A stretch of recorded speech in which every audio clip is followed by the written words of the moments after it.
Shalom bien-aimés dans les Seigneurs, je suis encore moi chez vous pour notre rendez-vous de 5 minutes, une fois la semaine. Aujourd'hui, c'est notre deuxième partie. Vous connaissez les termes de notre série que j'ai programmée.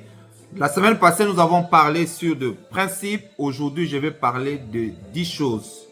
Aujourd'hui, comme c'est la deuxième partie, je vais parler de 2 points, de 2 choses à retenir pour notre thème. Préparons-nous, vivons notre foi et montrons la justice. Vous connaissez notre passage de base, c'est Psaume 9, le verset 5. Aujourd'hui, comme premier point à retenir, pardonner même quand c'est difficile. C'est-à-dire, choisir de libérer les pardons. Quand on dit de pardonner, c'est libérer. Libérer les pardons en toi. Même si c'est difficile, apprendre à libérer ce qui est en toi. Vous savez, il y a beaucoup de gens qui tombent malades d'estomac. Il y a des problèmes, des gastrites, parce qu'ils ont l'habitude de garder des choses dans leur cœur. Libérez-vous. Pardonnez, même si c'est difficile. Pardonnez.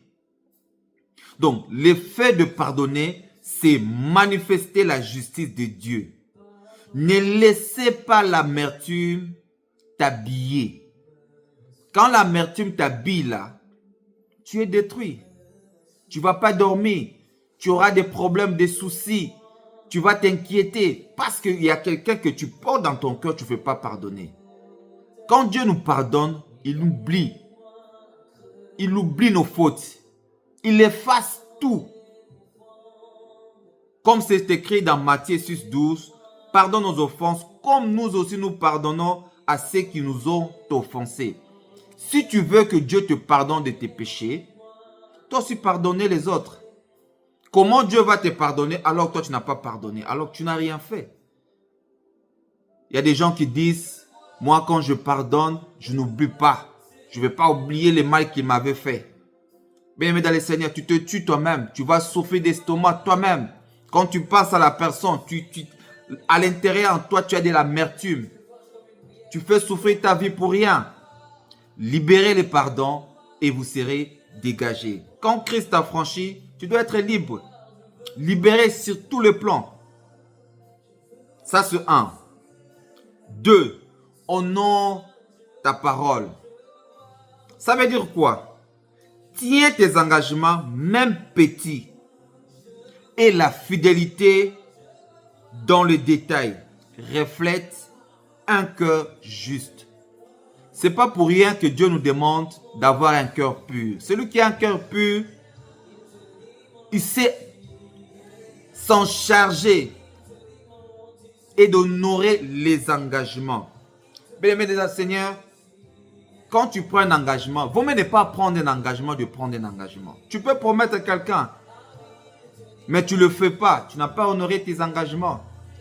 Des fois, d'habitude, moi, je me dis toujours, je ne promets pas. Sinon, je vais te mentir. Quand je suis disponible, je le fais.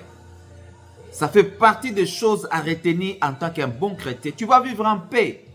Comme c'est écrit dans la parole de Dieu. Dans Luc 6, 10, 16, 10 plutôt. Partie A. Celui qui est fidèle dans le moindre des choses, l'est aussi dans les grandes choses. Vous connaissez l'histoire des talents dans Matthieu 23, 25. Il faut être fidèle. Même dans les petites choses, on peut te donner quelque chose, on te confie quelque chose à gérer. Il faut bien gérer avec fidélité. Et prochainement, on te donnera d'autres choses à bien gérer. On te donne une mission. Accomplis ça avec joie, avec un cœur fidèle. Et prochainement, la personne saura que je lui ai confié une mission. Si je lui donne encore une autre mission, il va réussir et il sera fidèle. Voilà, bien aimé dans le Seigneur, ce que j'avais à partager pour la deuxième partie.